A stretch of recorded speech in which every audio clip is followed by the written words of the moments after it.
Kung hindi ka pa nakapalo ka na, like and share. At pag-subscribe na rin sa aking YouTube channel. Like and share. Salamat.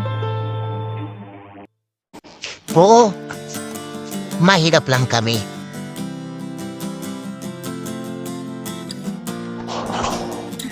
At pangit ang bahay namin. Okay. Pero, neighbor kong ikinahiya ang buhay namin.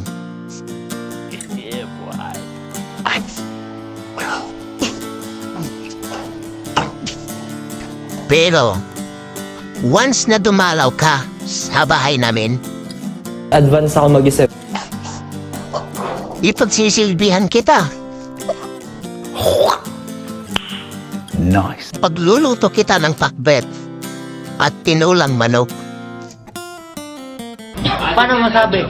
Aanhin ko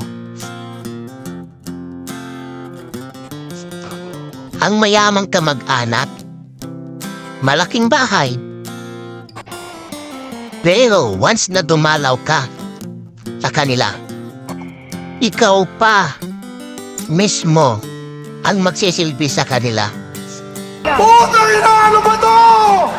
Pero minsan, pag gusto mong humingi ng tulong sa kanila, Advance ako mag-isip. ang masakit, yung parang hindi kanila kilala. Real talk yan. Ano ang sa inyo? Natamimi kayo, ano?